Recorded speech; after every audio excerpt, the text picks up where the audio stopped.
For 3 years we were told the mega site was a done deal. We were told the flags were planted. We were told that Donald Trump's wall of tariffs would force the world to build in America, or not build at all. Well, 1 minute ago, the fax machines in Montgomery started screaming.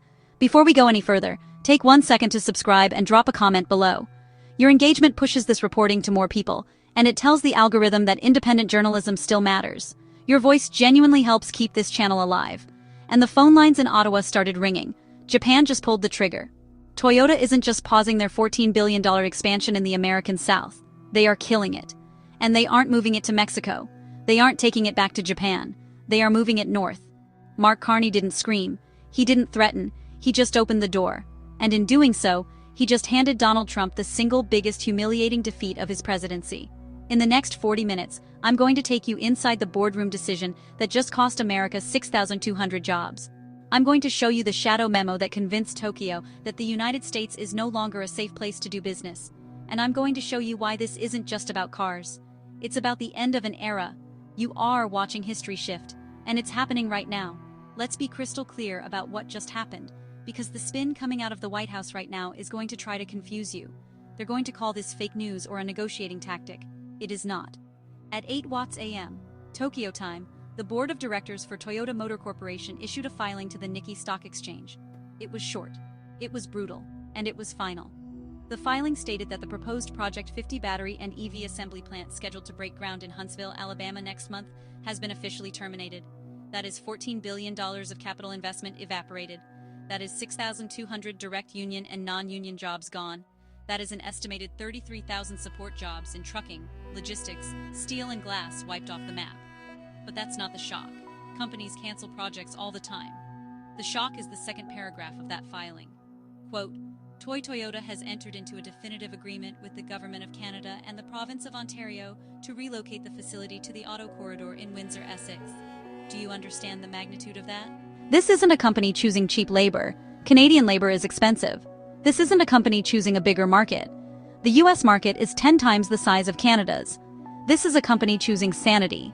This is Japan, one of America's oldest and most loyal allies, looking at the chaos in Washington, looking at the erratic threats coming from Donald Trump's Twitter feed at 3 a.m., and saying, we can't build a future there. And then looking north at Mark Carney, a man who speaks the language of central bankers, who understands risk, who doesn't govern by impulse, and saying, we trust him. This is the moment the Trump discount became real. For months, we've heard rumors.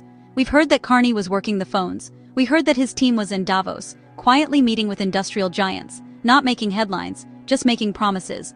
Promises of stability, promises of rule of law. Trump was on stage threatening 300% tariffs on anyone who didn't kiss the ring. Carney was in the back room offering a handshake and a spreadsheet. Today, the spreadsheet won. And the most terrifying part for the White House, Toyota isn't the only one packing its bags. This is the first domino. And if you have a 401k or a job in manufacturing or a small business that relies on supply chains, you need to pay attention to what I'm about to show you because the ground under your feet just moved. I want to stop talking about the feelings here and show you the facts because the media is going to gloss over why this happened. They're going to say it's about tax credits. They're going to say it's about green energy incentives. Those are lies. I have 3 receipts that prove this was a political calculation.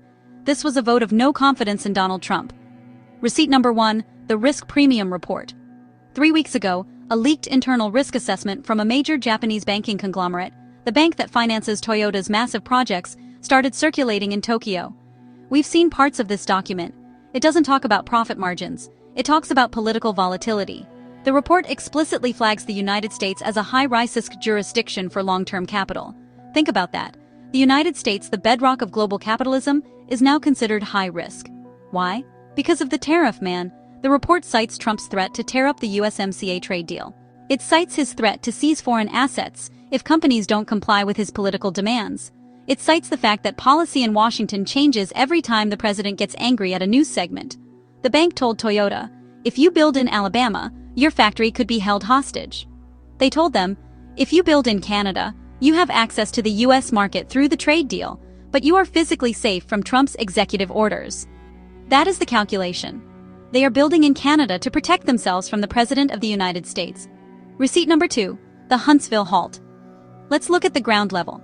Local reporters in Alabama have been noticing something strange for the last 10 days. The site prep work? It stopped. The heavy machinery that was supposed to be grading the land, it was loaded back onto trucks last Tuesday when the local mayor called the White House for help. Reports say he couldn't even get a meeting. The Trump administration was too busy fighting a Twitter war with the European Union to notice that their biggest economic win of the year was walking out the back door. We have footage from local news showing an empty field where the groundbreaking was supposed to happen. That empty field is the monument to America First. It's empty because capital is a coward.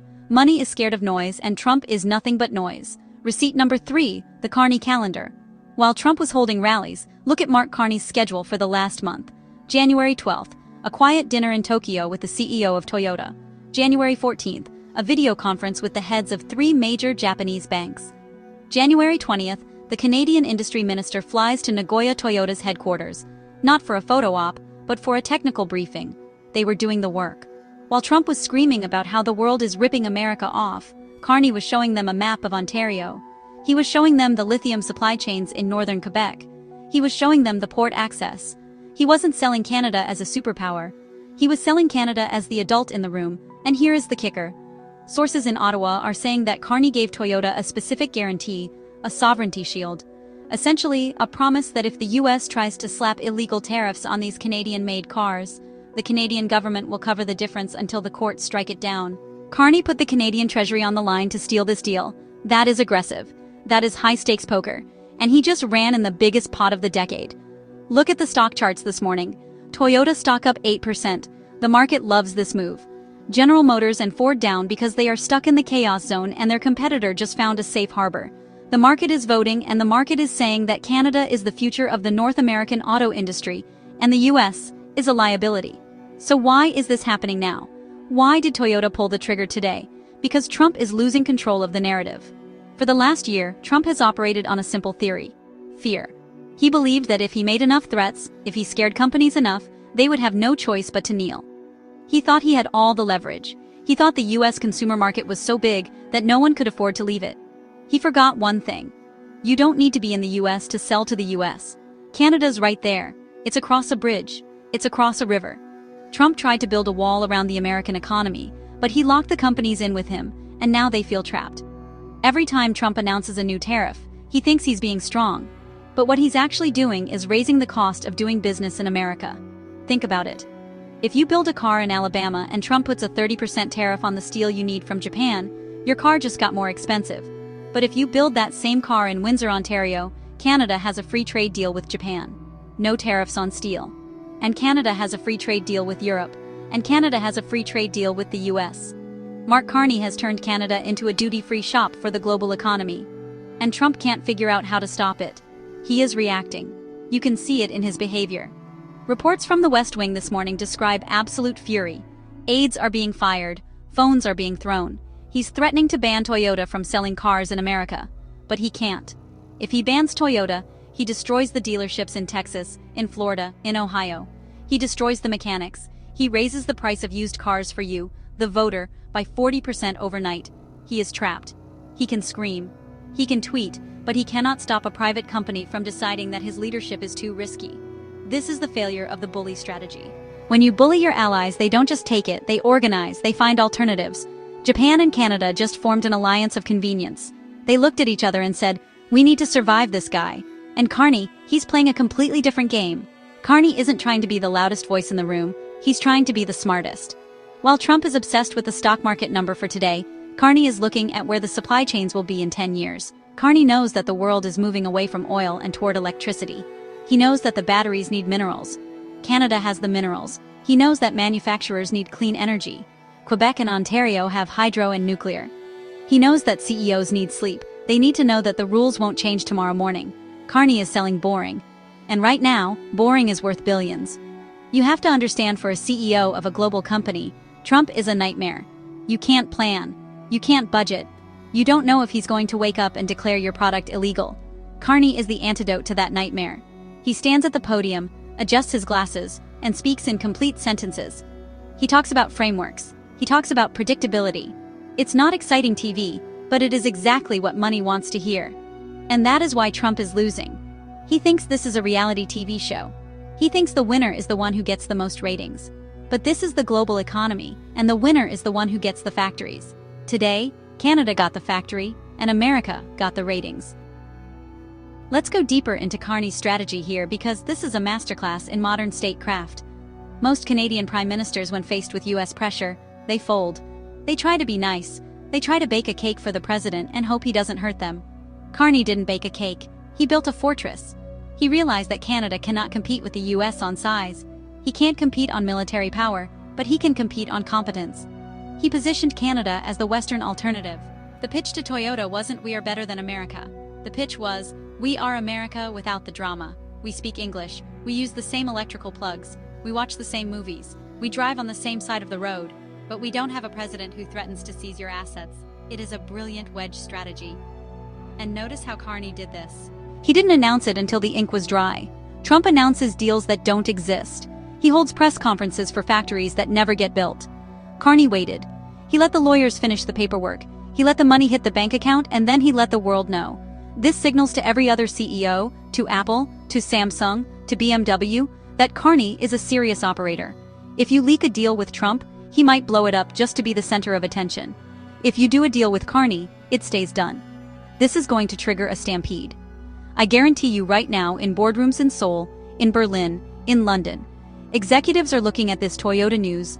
They are looking at their own expansion plans for the US, and they are asking, why take the risk? Why risk a Trump tantrum when we can just go to Ontario? Carney has created a safe zone in North America.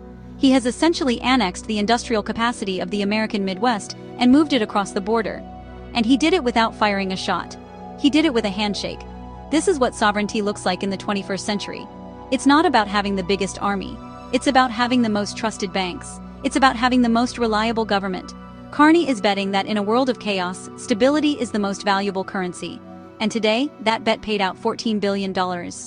Now, I want to talk to you directly. I want to talk to the guy in Ohio, the family in Michigan, the worker in Alabama who just got the bad news. What does this mean for you? You might be thinking, well, it's just one factory. Who cares? You should care because this is the leak in the dam. When the auto industry moves, everything moves. The glass manufacturers move to be near the assembly plant. The seat manufacturers move. The electronic suppliers move. The robotics technicians move. This creates a gravity well. As Windsor and Toronto and Montreal become the hubs for the next generation of manufacturing, the jobs in the US start to dry up. And here is the terrifying part for the American consumer: prices. If these cars are built in Canada and Trump decides to put a tariff on them out of spite, who pays that tariff? Toyota doesn't pay it. Mark Carney doesn't pay it. You pay it. If Trump slaps a 28% tariff on Canadian cars, the price of your next vehicle just went up $11,000. Carney knows this. He knows that Trump can't afford to hurt American voters that badly. He knows that inflation is the one thing that can destroy a presidency. So Carney is holding the American wallet hostage. He is effectively saying to Trump, go ahead, tax us, but you'll be taxing your own voters. You'll be driving up inflation in your own swing states. It is a leverage trap. And Trump walked right into it. This also signals the end of American exceptionalism in business. For 70 years, the rule was, if you want to be big, you have to be in America. Toyota just broke that rule. They proved you can be big, you can be global, and you can bypass the United States entirely. If this trend continues, the US stops being the center of the world. It becomes an island of high prices, angry politics, and rusting factories, while the rest of the world, Canada, Europe, Asia, builds a network around it. That is the danger. That is the real threat to national security. Not immigrants, not China, but the loss of economic relevance. And the man responsible for that loss is sitting in the Oval Office tweeting about how he's winning. There is a photo circulating on social media right now that perfectly captures this moment. It was taken an hour ago in Huntsville, Alabama. It shows a chain link fence around the site where the Toyota plant was supposed to be. There's a sign zip tied to the fence. It's faded. It says, coming soon, 6,200 American jobs. And right next to that sign, a worker is taking down the American flag. He's folding it up. You can see the dust kicking up around his boots. The site is dead quiet. Meanwhile, 1,000 miles north in Windsor, Ontario, the lights are on at the convention center. Champagne is being poured. The Japanese delegation is bowing to the Canadian delegation. In Alabama, they are taking down the flag. In Canada, they are breaking ground. That isn't just a business deal. That is a transfer of power. So, where do we go from here? Because this fight is far from over. I see 3 scenarios playing out in the next 48 hours. Scenario A, the Trump tantrum. This is the most likely. Trump wakes up, sees the coverage on Fox News, and goes nuclear. He announces immediate 120% tariffs on all Canadian imports. He closes the border crossings. He tries to strangle the Canadian economy to force Toyota back. If he does this, the stock market crashes. The U.S. auto industry halts within 3 days because they need Canadian parts. It's economic suicide, but he might do it. Scenario B, the quiet beg. Trump realizes he messed up. He sends his commerce secretary to Tokyo to beg. They offer Toyota even more money. They offer tax breaks that don't exist. They try to bribe them back, but it's too late. The contracts are signed. And the Japanese culture values honor. Breaking a signed deal with Carney to go back to the man who threatened them. It won't happen. Scenario C, the floodgates open. This is the Carn Victory Lab. In the next few weeks, we hear about another company. Maybe Honda, maybe Siemens, maybe a massive pharmaceutical company. They follow Toyota's lead. They realize Canada is open for business, and the US is closed for repairs. If this happens, the flow of capital turns into a rushing river, and the US enters a manufacturing recession while Canada enters a boom. My money is on the tantrum. Trump cannot handle humiliation, and he has never been humiliated like this. He is going to lash out. He is going to try to hurt Canada. But Carney is ready. Carney has the war chest. Carney has the allies. This isn't just a trade dispute anymore. This is a battle for the soul of the North American continent. Is it going to be ruled by the chaos of one man, or by the stability of the law? Toyota cast their vote. Now we wait to see how the king responds. This is a wake-up call. America, you were told that America first meant you would win. You were told that the world needed you more than you needed them. Today, Japan and Canada prove that wrong. They prove that they can build the future without you. Mark Carney didn't just steal a factory, he stole the narrative. He proved that you can say no to Donald Trump and not only survive, but thrive. The factory in Alabama is empty. The jobs are gone. The money is in Ontario. And the only thing left in Washington is the noise. I want to know what you think. Is this a smart move by Toyota, or are they underestimating Trump's revenge? And do you trust Carney to hold the line when the pressure gets real? Let me know in the comments below. I read every single one. And make sure you subscribe and hit that bell, because if Trump decides to shut down the border tomorrow morning in retaliation, you are going to need to know about it first. This is the new reality. Stay awake.